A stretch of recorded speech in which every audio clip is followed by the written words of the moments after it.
and we just barely made it. We crash landed on Funafuti.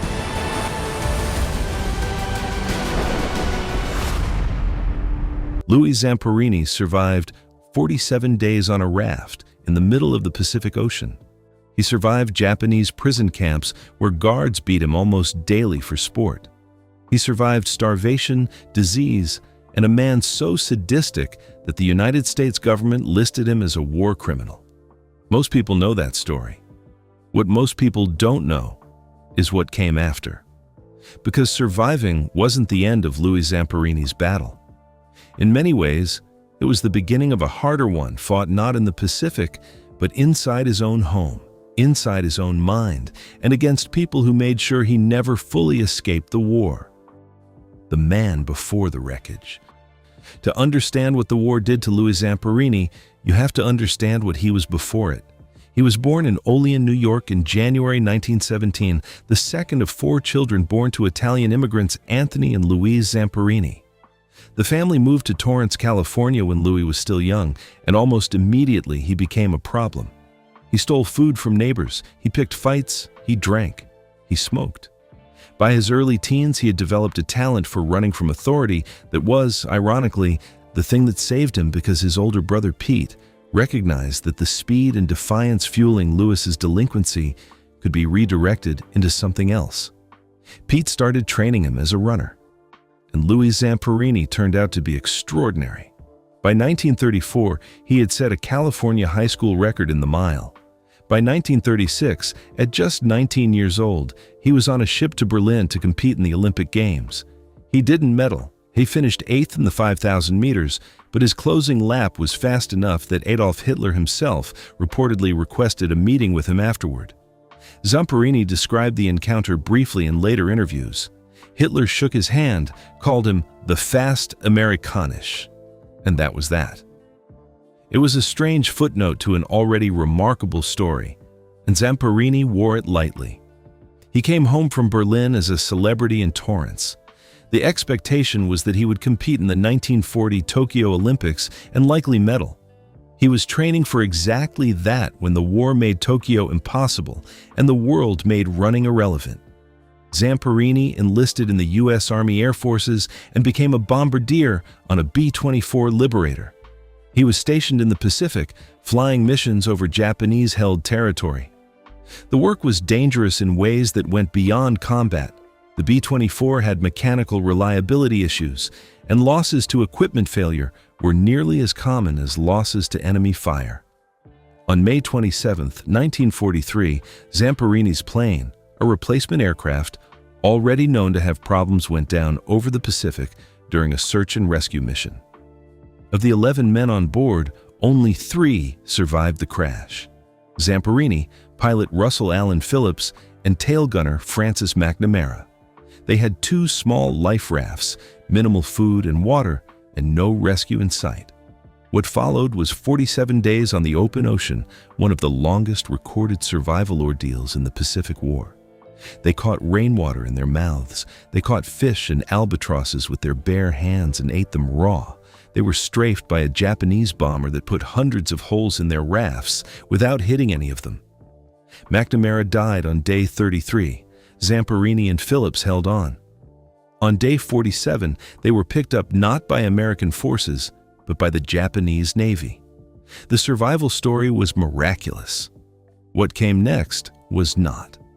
Zamperini spent the remainder of the war in a series of Japanese prisoner-of-war camps, Ofuna, Omori, Naoetsu, enduring conditions that the Geneva Convention existed specifically to prevent: insufficient food, forced labor, regular beatings, medical neglect. And at the center of it all, one man who seemed to have singled Zamperini out for a level of cruelty that went beyond anything the other prisoners experienced.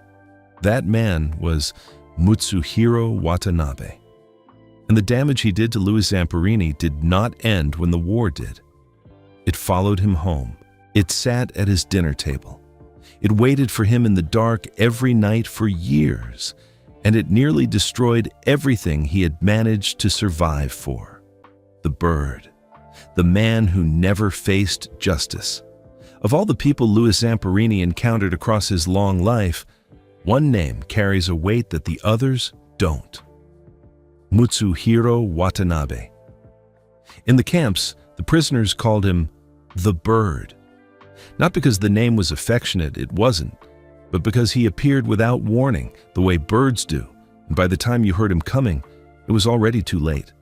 He was a corporal in the Japanese Imperial Army, assigned as a guard at Omori and later Naoetsu, and by every account from prisoners who survived those camps, he was the most brutal guard any of them encountered across the entire war. Watanabe came from a wealthy, privileged family and had applied to become an officer in the Japanese military. He was rejected. That rejection appears to have curdled into something that he brought into the camps every single day, a rage directed at the men under his authority, as if their helplessness could compensate for his humiliation.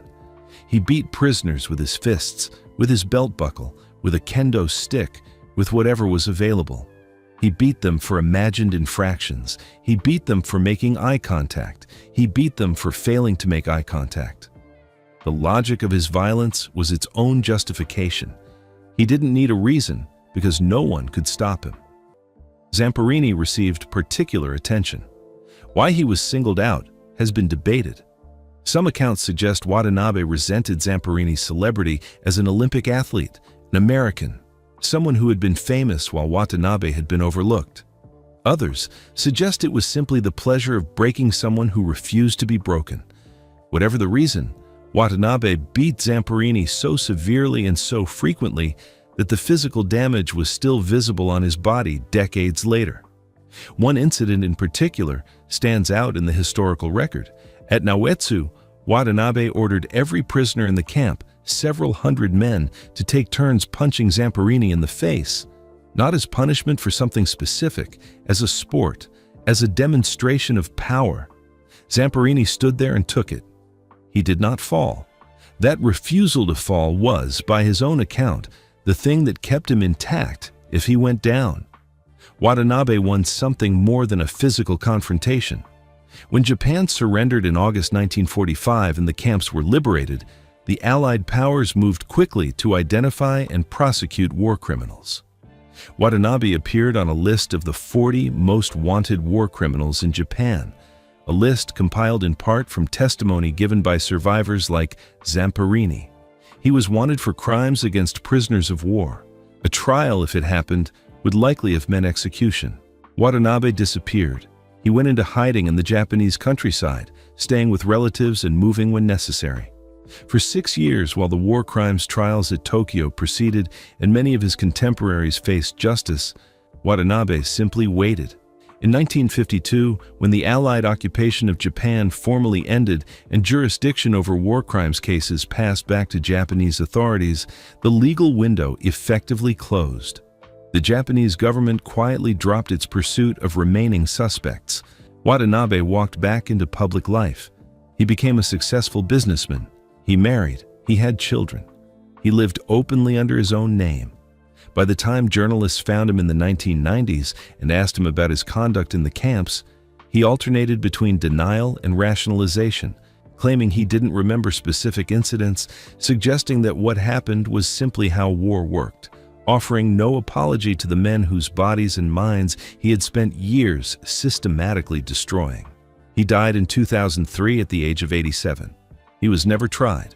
He never served a single day in prison for what he did.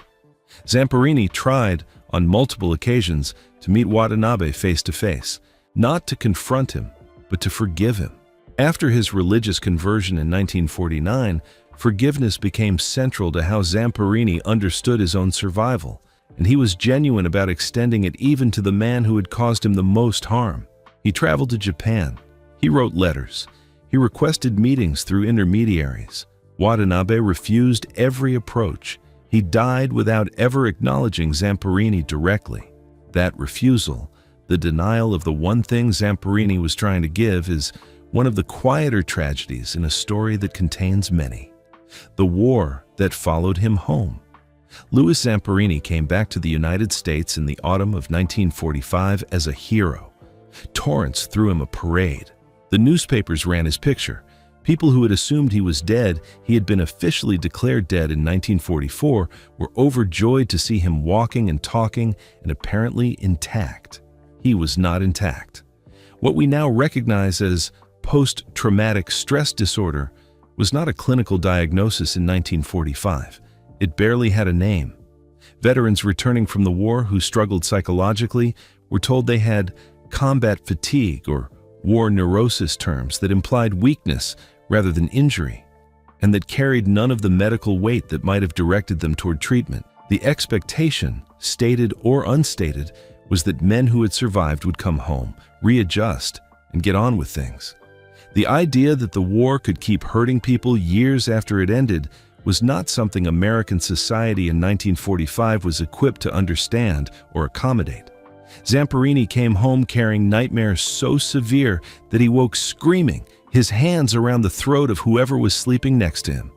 He was reliving Watanabe's beatings in his sleep, and in those dreams, he fought back. His hands acted before his mind caught up. This would become a specific, documented problem when he married. In May 1946, he met Cynthia Applewhite at a party in Miami. She was from a wealthy Georgia family, beautiful and composed. By Zamperini's account, he fell completely and immediately. They married after a very short courtship. She was 20, he was 29, and within weeks, the reality of living with a man still deep inside the war became impossible to ignore. Zamperini was drinking heavily. He had nightmares almost every night. He was volatile, unpredictable, and cycling through emotions with a speed and intensity that left Cynthia frightened and exhausted. He had begun fantasizing obsessively, by his own later admission, about returning to Japan and killing Watanabe. Not a passing thought. A detailed, recurring preoccupation that he fed with alcohol and that grew more consuming rather than less as time passed. Cynthia filed for divorce in 1948. She had a young daughter, Cynthia Kathleen, born in 1949, and she was not willing to raise her in a household structured around a man's unresolved war. The divorce papers were filed and the proceedings were underway. Then, something interrupted them. In the autumn of 1949, a young evangelist named Billy Graham held a tent revival in Los Angeles that drew enormous crowds and significant media attention. Cynthia attended and came back, changed, moved in a way she hadn't expected. She persuaded Zamperini to go with her. He went reluctantly, the kind of reluctant that masks genuine desperation. Something shifted. By his own account, during that second night at the revival, he experienced a conversion that was immediate and total, not a gradual warming toward faith, but a sudden reorganization of everything he understood about his survival and what it was for. He walked out of the tent, went home, poured every bottle of alcohol he owned down the drain, and never drank again. The nightmares stopped. Not gradually, almost immediately, by his account. The obsession with killing Watanabe dissolved. The rage that had been building for 4 years was released in a way that therapy, time, and alcohol had all failed to accomplish. He and Cynthia called off the divorce. They stayed married for 55 years until she died in 2001. The transformation was real and documented by people who knew him both before and after. But it did not mean that the damage was erased. It meant he had found a framework for carrying it that didn't destroy him. The nightmares may have stopped. The physical injuries from the camps, hearing damage, the lasting effects of malnutrition, and the cumulative trauma to his body from years of beatings were permanent. He carried those for the rest of his life. And the world, as it turned out, was not always careful with what he had survived. The movie, the controversy, and what got left out. In 2010, journalist Laura Hillenbrand published Unbroken, a World War II story of survival, resilience, and redemption.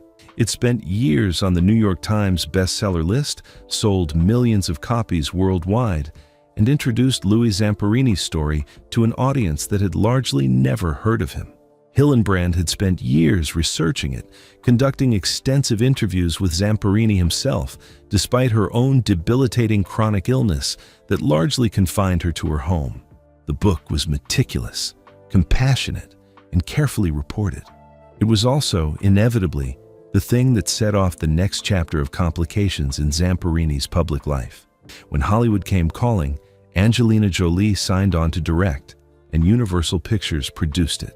The film was released in December 2014, 6 months after Zamperini died. The Coen brothers wrote the screenplay. On paper, it had everything required to be a serious, lasting piece of cinema about one of the war's most extraordinary individual stories. The response was complicated. Many viewers and critics praised the film. It performed solidly at the box office and earned several award nominations. But a specific and pointed criticism emerged almost immediately from a group whose opinion carried particular weight. The surviving POWs and veterans who had been in the same camps as Zamperini.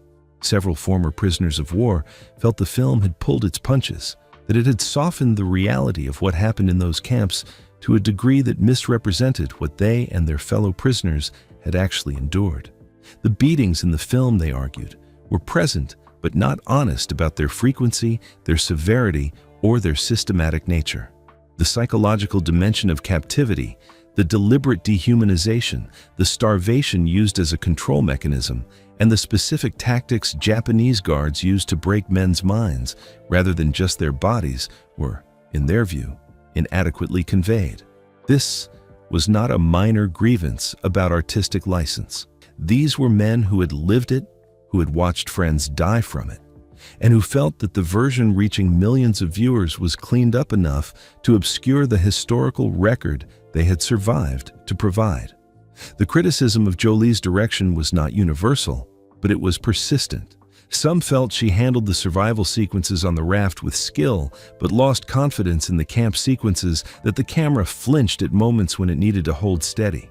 Whether this was a directorial choice, a studio decision about what audiences would tolerate, or simply the result of translating an inherently literary work into a visual medium, is something only those in the production could fully answer. There was also a significant structural issue that the film never fully resolved. Hillenbrand's book devoted substantial attention to Zamperini's post-war collapse, the drinking, the nightmares, the near destruction of his marriage, the obsession with returning to Japan to kill Watanabe. This was not incidental material. It was the heart of what unbroken actually meant, not just surviving the camps, but surviving the survival.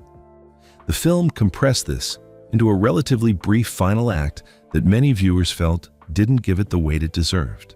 Zamperini himself, in interviews conducted before his death, expressed general satisfaction with the film without being effusive about it. He was 97 years old by the time it was in production. He had outlived most of the people who could have debated the finer points of its accuracy with him.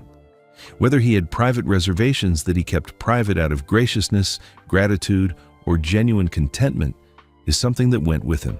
What is documented is that he never got to see the finished film in theaters.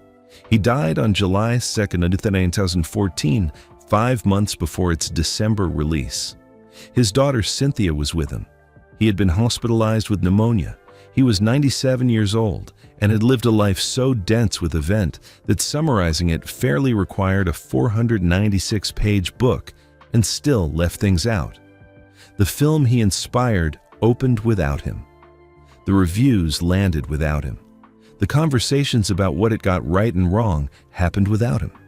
He had spent his last years speaking publicly, visiting schools, telling his story to anyone who would listen. He had carried the Olympic torch at the 1998 Nagano Winter Games in Japan, running through the same country where he had been imprisoned, carrying a flame instead of surviving one. The symbolism was not lost on anyone who saw it. But the arguments about his story, about who told it correctly, about what was left in and what was taken out, those continued long after he was gone.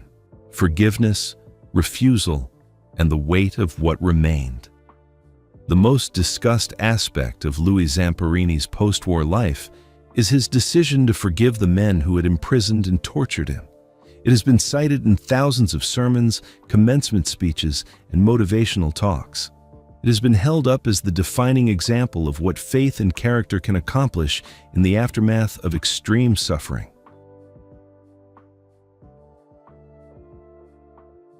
But the full picture is more complicated than the inspirational version, and Zamperini himself was not always comfortable with how the story got simplified. In 1950, he returned to Japan for the first time since the war, not as a tourist, but as a speaker at a Christian outreach event in Sugamo prison, where many convicted Japanese war criminals were being held. He met with former guards and prison officials. He shook their hands. Some of them wept. He told them he had forgiven them, and meant it. The meetings were documented, and several of the men he met with later described the encounter as transformative for them. But Watanabe was not at Sugamo. Watanabe was hiding in the countryside, unavailable, untouchable, and completely unaware of or indifferent to what Zamperini was offering. Over the following decades, Zamperini made multiple attempts to reach Watanabe directly. He wrote letters that were passed through intermediaries. He traveled to Japan in 1998 for the Nagano Olympics, specifically hoping that the public nature of the event might create an opportunity for a meeting that Watanabe could not avoid. He told reporters he wanted to embrace the man, look him in the eye, and tell him personally that he bore him no hatred. His one known extended public statement about his wartime conduct. In it, he was defensive and dismissive. He denied the severity of what witnesses and survivors had documented. He suggested that prisoners had exaggerated or misremembered. He expressed no remorse and no interest in meeting Zamperini. It is worth sitting with that for a moment. A man who survived what Zamperini survived, who by all rights had every reason to spend the rest of his life in justified anger, had chosen to extend forgiveness, and the recipient of that forgiveness refused to accept it or even acknowledge that it was being offered. Zamperini never got the meeting, and took whatever he understood about what he had done with him. What this meant for Zamperini is something he addressed in interviews with characteristic honesty. He said the forgiveness was something he had done for himself as much as for Watanabe, that carrying hatred was a form of continued imprisonment, and that releasing it was an act of self-liberation rather than a gift to the person being forgiven. Whether Watanabe accepted it or not was ultimately Watanabe's problem. That is a psychologically sophisticated position, and it rings true from what we know about how Zamperini lived his later years. He was not a bitter man. He was not a haunted man, at least not visibly. He ran competitively into his 80s. He spoke publicly with energy and humor. He mentored young people. He stayed engaged with the world in ways that men half his age often don't manage. But some costs didn't disappear with the nightmares. His hearing, damaged in the camps, deteriorated throughout his life. Physical injuries from the beatings created chronic pain that he managed quietly. The death of Cynthia in 2001 after 55 years of marriage hit him hard. She had been the person who had pulled him back from the edge in 1949, who had agreed to try again when most people in her position would have left, and who had stayed. Losing her left a gap that the busyness of his later public life couldn't fill. He died at 97, which is itself a kind of defiance. Watanabe had tried to break him. Starvation had tried. The Pacific had tried. PTSD had tried. His own alcohol-fueled spiral had tried. None of it succeeded. What the war took from him, years of his athletic prime, the health he should have had, and the peace of mind that soldiers are owed and rarely receive, never fully came back. But what remained was enough to build a life on, an extraordinary one. The town where Watanabe had been most brutal in 1998.